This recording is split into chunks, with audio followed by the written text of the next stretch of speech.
আসসালামু আলাইকুম ওরহমতুল্লাহি আবরকাতুহু আউজুবিল্লাহি মিনাশ শাইতানির রাজিম বিসমিল্লাহির রহমানির রহিম আলহামদুলিল্লাহি রাব্বিল আলামিন আসসালাতু ওয়াসসালামু আলা রাসূলিহিল আমিন ওয়া আলা আলিহি ওয়া আসহাবিহি আজমাইন। সম্মানিত দর্শক শ্রোতা, ভাই বোন, বন্ধুগণ, দেশে এবং প্রবাসে যারা আজকে ধ্রুব নিউজের স্টুডিওতে আমাদেরকে দেখছেন, আপনাদের সবাইকে আজকে স্বাগতম এবং অভিনন্দন রইল। আজকে আমাদের সাথে আমাদের স্টুডিওতে আছেন আমাদের বাংলাদেশ মাজলিসুল মুফাসসিরিন যশোর জেলা শাখার সম্মানিত সেক্রেটারি এবং আমাদের ঝিকরগাছা কামিল মাদ্রাসার সম্মানিত সহকারী অধ্যাপক মাওলানা শফিকুর রহমান। আজকের অনুষ্ঠানে আপনাকে স্বাগতম। আপনাকেও ধন্যবাদ। জি, আলহামদুলিল্লাহ। সম্মানিত দর্শক শ্রোতা, আজকে আমরা মূলত আমাদের অনুষ্ঠানের মাধ্যমে নিজেরা শিখব এবং অন্যদেরকে শেখাবো। শেখা এবং শেখানোর মাধ্যমে আজকে আমাদের স্বল্প সময়ের প্রোগ্রামটি আমরা পরিচালনা করতে চাই। মূলত রাসূল করিম সাল্লাল্লাহু আলাইহি ওয়াসাল্লাম, যিনি এই সমাজের জন্য একটি আদর্শ, একটি মডেল, যাকে আল্লাহ রসুলকে আল্লাহ তাআলা এই দুনিয়াতে পাঠিয়েছিলেন এমন একটি সময়, যে সময়টাকে আইয়ামে জাহেলিয়াতের যুগ বলা হতো, যে সময়ে মানুষ মানুষকে নানাভাবে ক্ষতিগ্রস্ত করতেন, মানুষ মানুষকে নানাভাবে হয়রানি করত, মানুষ একে অপরকে ধ্বংসের দ্বারপ্রান্তে পৌঁছে দিত। এমন একটা সময় আল্লাহ তাআলা তার রাসূলকে রাহমাতুল আলামিন হিসেবে এই ধরাতে পাঠিয়েছিলেন এবং আল্লাহ তাআলা বলেছিলেন তার পাক কালামের মধ্যে, ওমা আরসালনাকা ইল্লা রাহমাতাল লিল আলামিন, গোটা বিশ্ববাসীর জন্য রহমত স্বরূপ আল্লাহ তার রাসূলকে প্রেরণ করেছেন। এবং যার ব্যাপারে আল্লাহ তাআলা আরও বলেছেন আমাদের বিশ্ব মানব জাতির জন্য, লাকাদ কানা লাকুম ফি রাসূলিল্লাহি উসওয়াতুন হাসানা, তোমাদের জন্য আমার রাসূলের জীবনে রয়েছে সর্বোত্তম আদর্শ। এবং যার চরিত্রের ব্যাপারে আল্লাহ তাআলা নিজেই বলেছেন যে ওয়া ইন্নাকা লাআলা খুলুকিন আযীম, হে রাসূল, আপনাকে উন্নত মানের চরিত্র দিয়ে প্রেরণ করা হয়েছে। আজকে মূলত আমরা আমাদের মেহমানের কাছ থেকে আমাদের প্রিয় নবীজি সাল্লাল্লাহু আলাইহি সাল্লামের জীবনের কিছু শিক্ষণীয় বিষয়, জীবনের কিছু ঘটনা, জীবনের কিছু আলোচনা আমরা শুনতে চাই। পর্যায়ক্রমে রসুলের আগমন, রসুলের কৈশোর, শৈশব, যৌবন এবং রসুলের নবুয়ত, রসুলের যেই মাক্কি জীবন, মাদানী জীবন, সর্বশেষ তার সর্বশেষ যে বিদায়ী হজের ভাষণ, এই বক্তব্যগুলো আমরা সময় অনুযায়ী পর্যায়ক্রমে শুনতে চাই। জি মুহতারাম, আজকের প্রোগ্রামে আমরা দর্শকদের উদ্দেশ্যে জানতে চাই যে আসলে রাসূল সাল্লাল্লাহু আলাইহি সাল্লাম এই ধরাতে আল্লাহ তাআলা তাকে পাঠালেন, কোন প্রেক্ষাপটে আল্লাহ তাআলা রসুলকে পাঠালেন? ধন্যবাদ। ধ্রুব নিউজের দর্শক শ্রোতাবৃন্দ যারা দেশে এবং প্রবাসে আছেন সবাইকে, আজকের যে আয়োজন নিঃসন্দেহে এটা প্রশংসার দাবি রাখে। আজ থেকে প্রায় ১৫০০ বছর আগে বিশ্বনবী পৃথিবীতে এসেছিলেন। আপনার উপস্থাপনার শুরুতেই আপনি যেটা বলেছেন, পৃথিবীর অবস্থা যখন অত্যন্ত নাজুক ছিল, একজন কবি তার ভাষায় বলছেন যে জগৎ জুড়িয়া জ্বলছিল যবে, হাবিয়া জাহান্নাম স্বর্গ হইতে আসিলেন নবী লয়ে শান্তির পয়গাম। অর্থাৎ গোটা পৃথিবীতে যখন অশান্তির দাবানল জ্বলছিল এবং জ্ঞানহীনতার অন্ধকারে নিমজ্জিত হয়েছিল গোটা পৃথিবী, যেটাকে আমরা ইতিহাসের ভাষায় বলছি আয়ামে জাহিলিয়াত। জাহিলিয়াত মানে অন্ধকার যুগ, আয়ামে জাহিলিয়াত অন্ধকার যুগ। তো এই অন্ধকারটা কিন্তু আলোবিহীন অন্ধকার না, এটা হচ্ছে জ্ঞানহীনতার অন্ধকার। সেখানে মানুষ অত্যাচার, নির্যাতন যারা করতো, অত্যাচারী যারা ছিল, তারা এমনভাবে অত্যাচার করতো যে অত্যাচারিত বা নির্যাতিত যারা, তাদের অধিকারের কোনো প্রশ্ন এখানে ছিল না। যার যা খুশি, আইনের কোনো শাসন ছিল না, নারীর কোনো অধিকার ছিল না। এমন একটা পরিস্থিতিতে আল্লাহ সুবহানাহু ওয়া তাআলা তার হাবিবকে পৃথিবীতে পাঠিয়েছেন। আপনি সে কথা বলেছেন যে সূরা আম্বিয়ার ১০৭ নম্বর আয়াতে আল্লাহ তাআলা বলছেন, ওমা আরসালনাকা ইল্লা রাহমাতাল লিল আলামিন, গোটা পৃথিবীর রহমত স্বরূপ আল্লাহ সুবহানাহু ওয়া তাআলা পৃথিবীতে বিশ্বনবীকে পাঠালেন। তো আমাদের সমাজে সাধারণত ১২ রবিউল আওয়াল, এটাকে আমরা বিশ্বনবীর জন্মদিন এবং ওফাতের দিন আমরা এটা ধরে নেই। আসলে হাদিসে পাকে আমরা যেটা দেখি, সহিহ হাদিসে বিশ্বনবীর জন্মের ব্যাপারে সুনির্দিষ্ট কোনো তারিখ এটা পাওয়া যায় না, বিভিন্ন মত পাওয়া যায়। তবে একটা ক্ষেত্রে সবাই একমত যে বিশ্বনবী সোমবারে দুনিয়াতে এসেছিলেন। ওলিদা রাসূলুল্লাহ সাল্লাল্লাহু আলাইহি ওয়াসাল্লাম ইয়াউমুল ইথনাইন, যে সোমবারে পৃথিবীতে তিনি এসেছিলেন।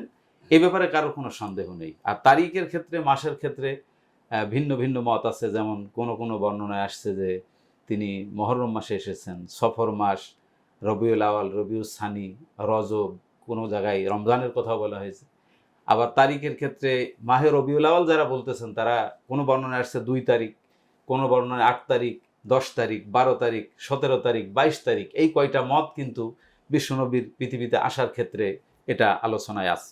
কিন্তু 12 রবিউল আওয়ালটা এটা হচ্ছে প্রসিদ্ধ। ওফাতের দিনটা কি নির্ধারিত? এটা ওফাতের দিনটা হচ্ছে নির্ধারিত। এটা হচ্ছে 12 রবিউল জি। আওয়াল। তো এখন আসলে বিশ্বনবী দুনিয়াতে কবে আসলেন এটা আমাদের কাছে খুব বেশি বিবেচ্য না, এবং এর মধ্যে দিন তারিখ ক্ষণের মধ্যে কিন্তু কোনো কল্যাণও নেই। সবচেয়ে বেশি যেটা, সেটা কেন আসলেন তিনি এবং তিনি এসে কি করলেন, এইটা হচ্ছে আমাদের নিজেদের জন্য, গোটা পৃথিবীর জন্য এটাই কিন্তু বিবেচ্য বিষয়।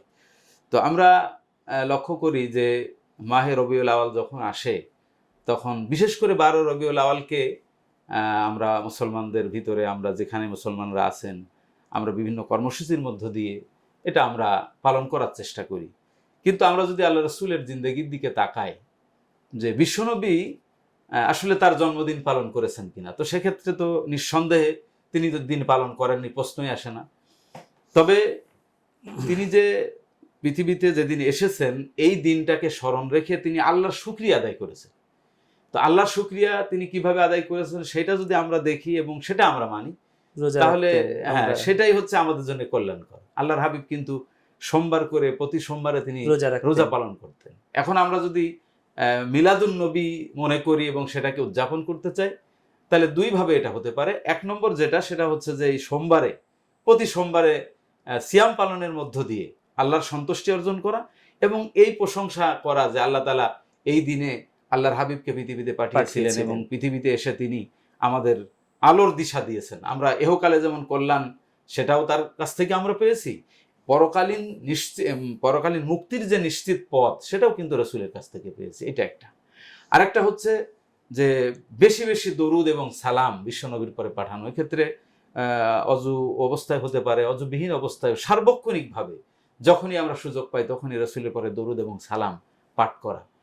তো এইটা হচ্ছে আমাদের এই দিনের কর্মসূচিটা যদি আমরা এভাবে পালন করতে পারি বিশ্বনবীর মিলাদকে কেন্দ্র করে, তাহলে আমরা এই কর্মসূচি নিতে পারি। এখন আমি যেটা বলছিলাম যে আমরা মূলত রাসূল কেন দুনিয়াতে এসেছিলেন, তো এক্ষেত্রে আমি আমার কথা শুরু করার আগে একটা বিষয় বলে নিতে চাই যে আজকের এই সংক্ষিপ্ত পরিসরে আমরা এমন এক মহামানবের জীবনী আলোচনা করার জন্য একটা দুঃসাহস দেখাচ্ছি। আসলে আমাদের মতো এরকম সাধারণ মানুষ, আমাদের এমন কোনো যোগ্যতা নেই যে বিশ্বনবীর জীবনী আমরা আলোচনা করতে পারি। যত সামান্য জ্ঞান আল্লাহ সুবহানাহু ওয়া তাআলা আমাদেরকে দিয়েছেন সেটা হয়তো একটু আমাদের ভাই বোনদের সাথে শেয়ার করার জন্য, তাদের সুবিধার জন্য আমরা একটু এখানে বসেছি। এটার ব্যাপারে যেমন শেখ সাদি রহমতুল্লাহ আলাইহির একটা কথা আছে যে হে রাসূল, আপনার প্রশংসা আমি কি করব, আমি শুধু এতটুকুই বলতে পারি যে আল্লাহর আকাশের নিচে আর জমিনের উপরে আল্লাহর পরে যদি কারোর অবস্থান থাকে সে হচ্ছে তুমি রাসূল। জি জি। কারণ আল্লাহ সুবহানাহু ওয়া তাআলাও কিন্তু সূরা ইনশিরা, এই সূরার মধ্যে বলছেন রাফা'না লাকা যিকরাক, হে রাসূল আপনার জিকিরকে আমি উঁচু করেছি। অর্থাৎ আপনি পর্যালোচনা করে দেখেন, আমরা দেখি যে বর্তমান পৃথিবীতে আল্লাহর নামের পরে সবচেয়ে যে নামটা বেশি উচ্চারিত হয় সেটা কিন্তু মুহাম্মদ রাসূলুল্লাহ সাল্লাল্লাহু আলাইহি ওয়াসাল্লাম, এবং এই মর্যাদাটা আল্লাহ তাআলা তাকে দিয়েছেন। ওই আয়াত দিয়ে আমরা সেটা বুঝি যে আল্লাহ রাসূলের স্মরণকে আল্লাহই উঁচু করেছেন। সুতরাং এটা কিয়ামত পর্যন্ত ইনশাআল্লাহ এটা থাকবে, এটাই হচ্ছে স্বাভাবিক। আসলে তো রাসূলের জীবনটা আমাদের একবারে জন্ম থেকে মৃত্যু পর্যন্তই শিক্ষা। তো আজকে আমাদের অনুষ্ঠানের উদ্দেশ্যটাও আসলে এমনটাই যে রাসূলের জীবন থেকে আমরা প্রতিটা সেক্টরেই কিছু না কিছু শিখতেছি, এবং সেটাই মূলত আজকে দর্শকদের উদ্দেশ্যে আমাদের আলোচনা, এবং এটা ধারাবাহিকভাবে চলতেও থাকবে ইনশাআল্লাহ। যে আসলে রাসূলের প্রত্যেকটা সেক্টরে রাসূলের যেই আদর্শটা বা আমাদের জন্য অনুকরণীয় যে বিষয়গুলা, সেটাই মূলত আমরা আজকে এই অনুষ্ঠানের মাধ্যমে ফুটায় উঠাতে চাই। জি, ধন্যবাদ। তো আমি শুরুতে বলতে চাচ্ছিলাম যে আমরা যে মহান ব্যক্তিত্বের আলোচনা করতে চাই, তো প্রথমে আমি ভূমিকায় একটা কথা বলতে চাই যে রাসূলের ব্যক্তিত্বটা কেমন ছিল। তো সেই ব্যক্তিত্ব সম্পর্কে যদি আমরা জানতে চাই, সূরা হুজরাতের শুরুর দিকে সম্ভবত 5 নম্বর আয়াতে আল্লাহ সুবহানাহু ওয়া তাআলা বলছেন ইয়া আইয়ুহাল্লাযীনা আমানু লা তারফাউ আসওয়াতাকুম ফাওকা সাওতিন নবী ইলা আখিরিল আয়া। এখানে আল্লাহ তাআলা যে রাসূলের তার ব্যক্তিত্বের ব্যাপারে যেটা বলছেন যে লা তারফাউ, তোমরা উঁচু করো না, আসওয়াতাকুম, তোমাদের গলার আওয়াজ, ফাওকা সাওতিন নবী, নবীর গলার আওয়াজের পরে। রাসূলের সামনে যারা থাকতেন তারা তো সাহাবা ছিলেন, তো সাহাবাদের উদ্দেশ্যেই কিন্তু মূলত আয়াতটা নাজিল হয়। সাহাবাদের পরে আমরা এখন আছি, আমাদের জন্য এটা প্রযোজ্য। রাসূল তো এখন আমাদের মাঝে নাই। তো রাসূল যখন পৃথিবীতে ছিলেন, তো কোনো একটা মাজলিসে এরকম পরিবেশ হয়েছিল যে রাসূলের সামনে সাহাবারা কথা বলতেছেন, কিন্তু সবাই কথা বলার কারণে একসময় দেখা যাচ্ছে যে রাসূলও কথা বলছেন, কিন্তু একত্রিত হয়ে কথা বললে একসময় রাসূলের আওয়াজটা তাদের আওয়াজের কাছে ম্লান হয়ে গেছে। তো আল্লাহ সুবহানাহু ওয়া তাআলা কিন্তু এটুকু সহ্য করেননি। রাসূলের ব্যক্তিত্বটা এমন একটা পর্যায়ে আল্লাহর কাছে স্থান পেয়েছিল যে সাথে সাথে আল্লাহ আয়াত নাজিল করে বললেন যে তোমাদের গলার আওয়াজ যেন রাসূলের গলার আওয়াজের পরে না যায়। সুবহানাল্লাহ। তো এজন্য আমরা সেই মহান ব্যক্তিত্বের জীবনী আলোচনা করছি, আসলে সেই হিসাবে আমাদের কোনো যোগ্যতাই নেই। তো তারপরও আমরা সংক্ষিপ্ত এই পরিসরে আমাদের শ্রোতা দর্শক ভাই বোনদের উদ্দেশ্যে আমরা যতটুকু পারি আমরা বলবো। তো জন্মের কথা আমরা বলেছি যে রাসূল 570 অথবা 71 খ্রিস্টাব্দ, কিন্তু এটা মাসনুন যেটা সেটা হচ্ছে আমুল ফিল, যেটা আমুল ফিল বলা হয়েছে, হাতির বছরে রাসূলের জন্ম। এই হাতির বছর হচ্ছে বাদশাহ আব্রাহা যে বছরে হস্তি বাহিনী নিয়ে এসে কাবা শরীফ ধ্বংস করতে আসে, আমরা সূরা ফিলের আলোচনায় সেখানে আমরা দেখি। তো এই বছরে কিন্তু রাসূলের জন্ম। এই বছরটা কি 570-এ নাকি 71-এ? যদি 570-এ হয় রাসূলের জন্ম 570-এ, 71 হলে 71-এ, মানে খ্রিস্টাব্দের ক্ষেত্রে। তো 570 অথবা 71 খ্রিস্টাব্দে রাসূল দুনিয়াতে এসেছেন। তার জন্মের আগে কিন্তু তার পিতা ইন্তেকাল করেছেন। এখানে দেখেন জন্মের যে 6 মাস আগে, আমরা 6 মাস আগে তার পিতা ইন্তেকাল করলেন, এতিম অবস্থায় তিনি দুনিয়াতে আসলেন। তো এটা এখান থেকে একটা শিক্ষা যে তিনি যদি এতিম না হয়ে আসতেন তাহলে এই সমাজের এতিমদের অসুবিধাগুলো হয়তো রাসূলের বুঝতে অসুবিধা হতো, বা এতিমরা বলতে পারতো যে আমরা তো এতিম, রাসূল আমাদের ব্যাপারে কি জানেন, আমাদের উদ্দেশ্যে আমাদের জন্য তিনি কি বলবেন। তো সেই ক্ষেত্রে 6 মাস, জন্মের 6 মাস আগে তিনি তার পিতা হারিয়েছেন। এরপরে যখন তিনি জন্মগ্রহণ করলেন, আরবের প্রথা অনুযায়ী তাকে হালিমার গৃহে পাঠানো হয়েছে, সেখানে তিনি দুধ পান করেছেন, ধাত্রী হালিমার গৃহে। এখানেও আমরা যেটা শুনেছি যে আল্লাহ রাসূল যখন এতিম হওয়ার কারণে কোনো ধাত্রী মাতারা তাকে নিতে চাচ্ছিল না, এরকম একটা বিষয় আমরা এটাও কিন্তু মাসনুন জেনেছি যে হালিমা দম্পতি তারা কিন্তু ওই যে কাফেলা ছিল, ওই কাফেলার সর্বশেষ ছিল তারা। সবাই ঘুরে ফিরে দেখে যখনই শুনছে যে ইয়াতিম, তখন কেউ ইন্টারেস্টেড নিতে চায়নি তারা। তো তারা যখন দেখছে, তারাও যে প্রথমে ইন্টারেস্টেড ছিল তাও কিন্তু নয়, তারাও খুঁজেছে। শেষে যখন দেখছে যে পাওয়াই যায়নি, সবাই যার মতো সে খালি হাতে যাওয়ার থেকে খালি হাতে যাওয়ার চেয়ে যেটা পেয়েছি সেটাই নিয়ে, যদি অন্তত দেখতে সুন্দর হয়, এরকম একটা কথা আমরা শুনেছি। এটাও ঠিক। কিন্তু রাসূলের চেহারা মুবারক দেখার পরে তারা কিন্তু সাথে সাথে বিমোহিত হয়েছে, আশ্চর্য হয়েছে। এরপরে সেখানে তারা নিয়ে গেছে তাদের পরিবারে, মানে যাওয়ার সাথে সাথে তাদের পরিবারের পরিবর্তন এসে গেছে, বরকত শুরু হয়ে গেছে। তো আমরা তো ব্যাপক আলোচনায় যেতে পারবো না, তো আমি সংক্ষেপে যেটা বলবো যে তাদের যতদিন তিনি সেখানে ছিলেন তার ভিতরে উল্লেখযোগ্য যে ঘটনা, সেটা একটা হচ্ছে যে তিনি প্রথমেই অন্যের অধিকারের ব্যাপারে শৈশবেই কিন্তু তিনি নজির স্থাপন করেছেন। তিনি যখন হালিমার গৃহে গেছেন, তখন হালিমার আর একটা কন্যা সন্তান ছিল, দুধবোন যেটাকে আমরা বলি, রাসূলের দুধবোন ছিল। তো তিনি কিন্তু একটা স্তনের দুধ পান করেছেন, ডান স্তনের দুধ পান করেছেন, বাম স্তনের দুধ পান করেননি, বোনের জন্য রেখে দিয়েছেন। তো এটা অন্যের হক আদায় করা, অধিকার প্রতিষ্ঠার একটা নজির কিন্তু স্থাপন করেছেন। এরপরে সেখানে থাকতেই কিন্তু বিশ্বনবীর ওপেন হার্ট সার্জারি হয়েছে, যেটা আমরা এখনকার ভাষায় বুঝি সিনাসাক যেটা আমরা বলি, অর্থাৎ রাসূলের কলবের মধ্যে যদি কোনো কিছু থেকে থাকে সেটা আল্লাহ কিন্তু নিজ উদ্যোগেই ফেরেশতাদেরকে দিয়ে তিনি তাকে পুত পবিত্র করে দিয়েছেন। তো 5 বছর সেখানে থাকার পরে তিনি আসলেন 6 বছর বয়সে তিনি মা আমিনা তাকে সাথে নিয়ে তার পিতা যেখানে ছিলেন, তার পিতার কবর, সেখানে কিন্তু তাকে নিয়ে গেলেন। তিনি গিয়ে সেখান থেকে ফেরার পথে আবওয়া নামক স্থানে মা আমিনা কিন্তু অসুস্থ হন। অসুস্থ হওয়ার পরে সেখানেই তিনি ইন্তেকাল করেন। তো এটা রাসূলের জীবনের জন্য অত্যন্ত হৃদয় বিদারক ঘটনা যে জন্মের আগেই পিতা ইন্তেকাল করেছেন 6 মাস আগে, আর 6 বছর বয়সে রাসূল মাকে হারালেন। তো মাকেও যখন মায়ের আদর আর থেকেও পাওয়ার বঞ্চিত। আগ মুহূর্তেই মাকে হারিয়ে হ্যাঁ, কারণ ফেললেন। হালিমার গৃহে থেকে আসার পরপরই তো এই ঘটনা। তো দাদা আব্দুল মুত্তালিব তিনি তার দায়িত্ব গ্রহণ করলেন 2 বছর। 2 বছর পর্যন্ত তিনি দায়িত্ব পালন করেছেন। 2 বছর পরে দাদাও ইন্তেকাল করলেন। তখন তিনি আরো অসহায় হওয়ার কথা, যে পিতা জন্মের আগে চলে গেছেন, মা গেলেন 6 বছর বয়সে, এরপরে দাদাও চলে গেলেন। চাচা আবু তালিব তিনি তার দায়িত্ব গ্রহণ করলেন এবং তিনি স্বনির্ভর বা স্বাবলম্বী হওয়ার আগ পর্যন্ত কিন্তু তার অভিভাবকত্বেই তিনি ছিলেন।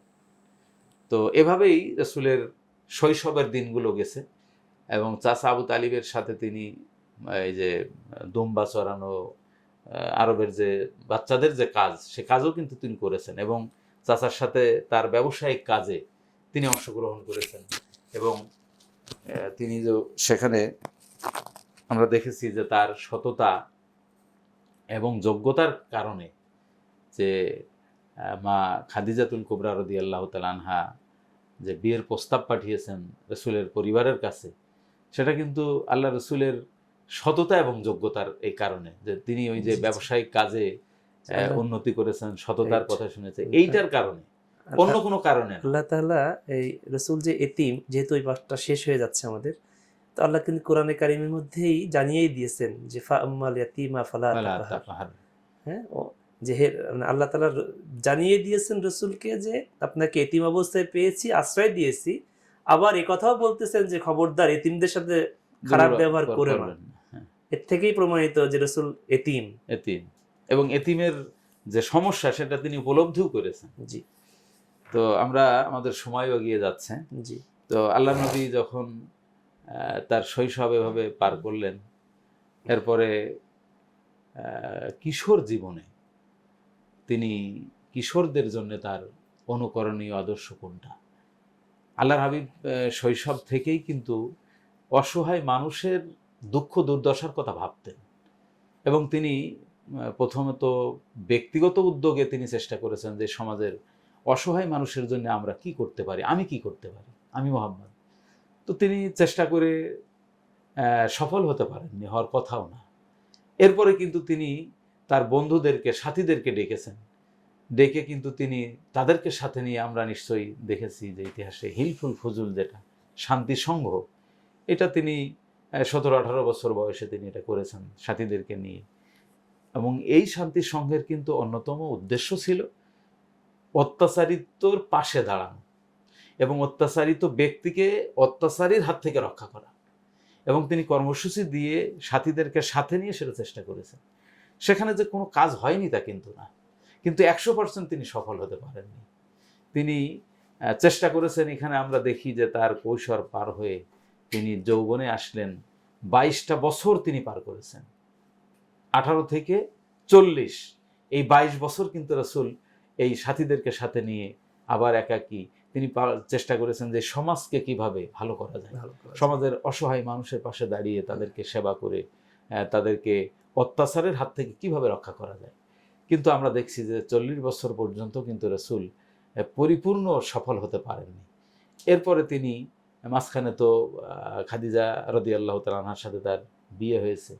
এরপরে দাম্পত্য জীবনে তিনি যে ব্যবসার যে তার সুনাম সুখ্যাতি ছিল, সেটা দিয়ে তিনি ব্যবসাও করেছেন। এবং খাদিজাতুল কুবরা রাদিয়াল্লাহু তাআলা আনহার সাথে যখন তার বিবাহ হয়, এরপরে কিন্তু খাদিজার সমস্ত সম্পদ তিনি কিন্তু রাসূলের হাতে তুলে দেন এবং আল্লাহ রাসূল সেই সম্পদ পুরাটাই মানবতার কল্যাণে ব্যয় করেছেন, দায়িত্বশীলতার সাথে মানবতার কল্যাণে ব্যয় করেছেন। এবং সেক্ষেত্রে খাদিজাতুল কুবরা রাদিয়াল্লাহু তাআলা আনহার কিন্তু কোনো আপত্তিও ছিল না, তিনিও উজাড় করে দিয়েছেন যে স্বামী হিসেবে তার হাতে তুলে দিয়ে যে ব্যবসায় উন্নতি হোক, আমরা আরো সম্পদ গড়ি, এটা কিন্তু তারও খেয়াল ছিল না। যার কারণে আল্লাহর হাবিব কিন্তু কাজটা করতে সহজ হয়েছে। স্ত্রীর সম্পদ স্বামীর কাছে আসলো এবং সেটা ইসলামের জন্য কোরবান হয়ে গেল। তো এরপরে 40 বছর বয়স যখন রসুলের, নবুয়াত পেলেন এমন একটা প্রেক্ষাপটে যে রাসূল কিন্তু যখন দেখলেন ব্যক্তিগতভাবে হইল না, এরপরে সাথীদেরকে সাথে নিলাম, একটা শান্তির সংঘ কায়েম করলাম একটা পাওয়ার হাতে নিয়ে, এবং ওই শান্তির সংঘের সভাপতি কিন্তু রাসূল ছিলেন, তার হাতে পাওয়ার ছিল তখন। তো সামাজিক এই পাওয়ারটা নিয়েও আল্লাহর হাবিব কিন্তু সফল হতে পারলেন 100%। তখন তিনি এটা নিয়ে কিন্তু রিসার্চ করলেন, গবেষণা করতে থাকলেন, যেটা আমরা হজের সফরে এখন যারা যায় যে হেরা পর্বতে এখনো পর্যন্ত কিন্তু সেই গুহাটা নির্দিষ্ট আছে, হেরা গুহা, যেখানে আল্লাহর হাবিব ওই গবেষণারত, যে আমরা বলি যে রাসূল সেখানে ধ্যানে মগ্ন ছিলেন। তো এই ধ্যানে মগ্ন ছিলেন তো নিজের দুনিয়ার কোনো কল্যাণের জন্য বা কোনো দুনিয়ার কোনো সফলতার জন্য এমনটি না, তিনি কিন্তু মানবতার কল্যাণ চিন্তা করেছেন, যে এই সমাজে আমি তো দুইভাবেই চেষ্টা করলাম, তো সেটা তো সম্ভব হলো না, তাহলে এটা কিভাবে সম্ভব। তো এইটা ভাবতে গিয়েই তিনি যখন সেখানে ভাবছিলেন, এই ভাবনাটা আল্লাহ তাআলা তো কিন্তু দেখছিলেন যে রাসূল কি চাচ্ছেন। তখন কিন্তু সেখানে আল্লাহ রাসূলের এই চাহিদা অনুযায়ী তার যে মনের আবেগ আকুতি, এইটাকে আল্লাহ কবুল করে তখন কিন্তু আল্লাহ সেখানে ওহী নাজিল করলেন। জিবরাইল আলাইহিস সালাম সেখানে এসে থাকে, তার যে নবুয়তের যে রিসালাতের যে দায়িত্ব, এই দায়িত্বের শুরুটা সেখান থেকে হয়। এখন নবুয়তের যে মূল মিশন, সেখানে আমরা যেটা জানি যে রাসূল যখন দায়িত্বপ্রাপ্ত হলেন তখন আল্লাহ রাসূল খুব বেশি ভয় পেয়ে গিয়েছিলেন, হ্যাঁ, ঘাবড়ে গিয়েছিলেন যে এই কঠিন দায়িত্ব পালন করাটাও একটা কঠিন কাজ। কারণ আল্লাহর হাবিবের পরে যে কিতাব নাজিল হলো কোরআন, সূরা হাশরের মধ্যে আল্লাহ তাআলা বলছেন, সূরা হাশরের শেষের দিকে, যে লাউ আনজালনা হাযাল কুরআনা আলা জাবালিন লারাআইতাহু খাশিয়াম মুতাসাদ্দিআম মিন খাশিয়াতিল্লাহ। আল্লাহ বলছেন এই কথা, যে এই কোরআনকে যদি আমি পাহাড়ের পরে নাজিল করতাম, তাহলে পাহাড় এই কোরআনের ওয়েট ধরে রাখতে পারত না। খাশিয়াতিল্লাহ, সে আল্লাহর ভয়ে প্রকম্পিত হতো, খুশি পড়ত। তো সেই যে পাহাড় যে কোরআনের ওয়েট ধরে রাখতে পারবে না আল্লাহর কথা, সেই কোরআন নাজিল হয়েছে মুহাম্মদ সাল্লাল্লাহু আলাইহি ওয়াসাল্লামের পরে। সুতরাং একটু ভীত সন্ত্রস্ত তো হওয়ারই কথা স্বাভাবিকভাবেই। এবং আল্লাহ নবী যখন কোরআন তার কাছে নাজিল করা হলো, তখন আল্লাহর হাবিবকে পড়তে পারেন 1 2 3 তিনবার আল্লাহর হাবিব একই কথা বলছেন যে আমি তো পড়তে তো জানি না। তখন তার বুকের সাথে জিবরাইল আলাইহিস সালাম আলিঙ্গন করেছেন, বুকের সাথে মুখ মিলাইছেন, এরপরে কিন্তু রাসূল পড়তে পেরেছেন। এবং আমরা নিশ্চয়ই জানি যে আল্লাহর হাবিবের অক্ষর জ্ঞান ছিল না, নিরক্ষর নবী। এটাও কোরআনের ভিতরে আল্লাহ তাআলা সূরা জুমার 2 নম্বর আয়াতে বলছেন, হুয়াল্লাযী বাআসা ফিল উম্মিয়িনা রাসূলাম মিনহুম ইলা আখিরিল আয়াত। সেখানে আল্লাহ নিজেই বলেছেন উম্মিয়িন, উম্মিদের মধ্য থেকে একজনকে আমি রাসূল করেছি। তো আল্লাহ তাআলা উম্মিদের ভিতর থেকে একজন রাসূল করে দেখাই দিয়েছেন যে মূলত তো আমাদের সবকিছু শেখানোর মালিক আল্লাহ। আমরা মানুষের কাছে শিখি, কিন্তু সে যে মানুষের কাছে শিখেছে সে কার কাছে শিখেছে, এইভাবে যদি হিসাব করতে করতে যায় তাহলে মূল শিক্ষক কিন্তু আমাদের আল্লাহ। তো আল্লাহ তাআলা রাসূলকে কেন মানুষের কাছে পাঠালেন না? যে তিনি তো বিশ্বনবী। তো বিশ্বনবী যদি আরেকজন মানুষের কাছে শেখেন তাহলে বিশ্বনবী কেমনে হবে? বিশ্ব নেতা তিনি। তো বিশ্ব নেতা যদি আরেকজন মানুষের কাছে যান শিখতে, তাহলে তো বিশ্ব নেতা হওয়া যায় না। এজন্যে আল্লাহ নিজে তাকে গাইড করেছেন, এরপরে তিনি পড়তে শিখেছেন। তিনি কোরআন তারপরে নাজিল যখন শুরু হয়েছে, সূরা আলাকের 5টা আয়াত, আল্লাহর হাবিব সেই আয়াতের ওই ওহিটা পাওয়ার পরে কিন্তু ওই হেরা গুহা থেকে বাসায় ফিরে এসেছেন। আর বাসা যখন তিনি সেখানে অবস্থান করতেন, দুর্গম এলাকা, কিন্তু দুর্গম পথ। তখন আমি 22 সালে যখন হজে গিয়েছি, আমি কিন্তু ওই গুহায় উঠেছি এবং দেখেছি যে ছিদ্র দিয়ে রাসূল খানায় কাবা দেখতেন, সেই ছিদ্র এখনো সেখানে আছে। এখন আর খানায় কাবা দেখা যায় না, কারণ এখন তো পাহাড় কেটে রাস্তা হয়েছে, বিল্ডিং হয়েছে। তো আমরা যখন সেখানে গিয়েছি গাড়িতে চড়ে, তখন আমার অনুভূতিটা এমন ছিল যে আমরা এত সুন্দর পরিবেশে, এত সুন্দর বাহনে সেখানে যাচ্ছি, আর মা খাদিজাতুল কুবরা কত কষ্ট করেছেন, কত কষ্ট করে। জি মুহতারাম, আসলে আমাদের সময়ও দেখতে দেখতে পার হয়ে যাচ্ছে। জি, তো আসলে রাসূলের জীবনটা তো আসলে এমনই যে আসলে আলোচনা করতে গেলে শেষ হবে না। জি জি জি, শেষ হবে না। তো আমরা আজকে মূল কথাতে আসি। আসলে আল্লাহ তাআলা তার রসুলকে পাঠিয়ে দিয়ে এ জাতিকে যে কল্যাণের দিকে ডেকেছেন, এবং আল্লাহ রসুল তো আসলে একজন সাধারণ মানুষ বিষয়টা এমন না, সে ছিল একজন সর্বশেষ রাষ্ট্রের দায়িত্ব পালন করেছেন, রাষ্ট্র প্রতিষ্ঠিত করেছেন এবং একটা ইসলামিক স্টেট কায়েম করেছেন। আমরা রসুলের এই জায়গা থেকে কি আদর্শটা নিতে পারি? ধন্যবাদ। আপনি যেটা বলেছেন আসলে পৃথিবীতে মোহাম্মদ সাল্লাল্লাহু আলাইহি ওয়াসাল্লামকে যে আল্লাহ পাঠালেন তার মিশনটা কি?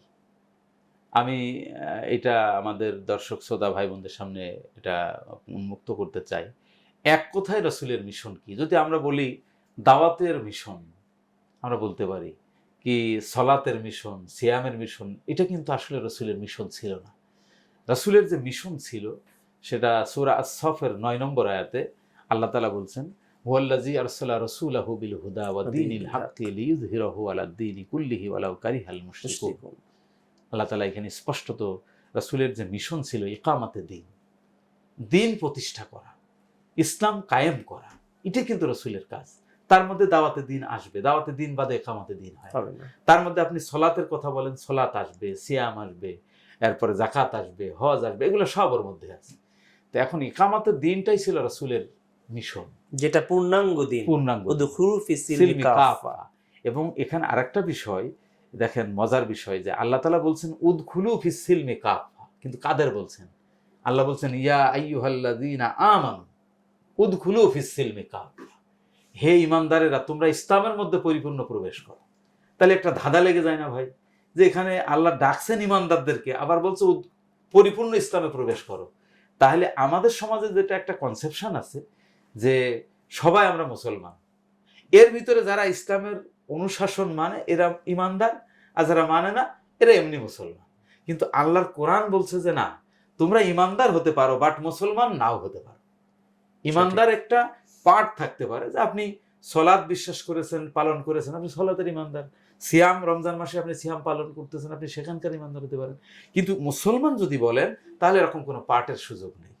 ইব্রাহিম আলাইহিস সালামের কাছে আল্লাহ যখন আদেশ করলেন আসলিম, আত্মসমর্পণ করো, ইব্রাহিম আলাইহিস সালাম একটা সেকেন্ড কিন্তু অবকাশ দেননি। ক্বালা আসলামতু লিরাব্বিল আলামিন, তিনি একেবারে সাথে সাথে বলছেন গোটা পৃথিবীর রবের কাছে আমি আত্মসমর্পণ করলাম। সুবহানাল্লাহ। তো এখন আমাদের মুসলিম মিল্লাতের পিতা তিনি এক সেকেন্ড অপেক্ষা না করে পরিপূর্ণ আত্মসমর্পণ করেছেন, তারপর মুসলমান। তো এখন আমরা যেটা মনে করি যে আমরা মনে হয় সবাই মুসলমান, এর মধ্যে যারা ইসলাম অনুশাসন মেনে চলে তারা ঈমানদার, তা কিন্তু নয়। মুসলমান সেই ব্যক্তি যে পরিপূর্ণ আত্মসমর্পণ করবে।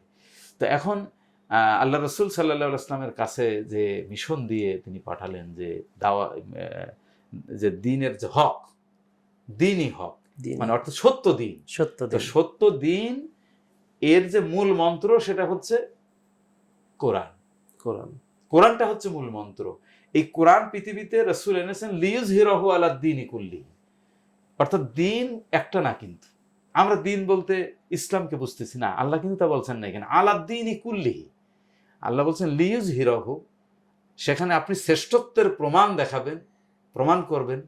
আলা দ্বীনি কুল্লিহি, প্রত্যেকটা দিনের পরে, কুল্লু মানে প্রত্যেকটা দিনের পরে। তাতে বোঝা যায় তৎকালীন সমাজে কিন্তু ইসলাম বাদে আরো দিন ছিল, সেই সমস্ত দিনের পরে ইসলামের শ্রেষ্ঠত্ব প্রমাণ করা।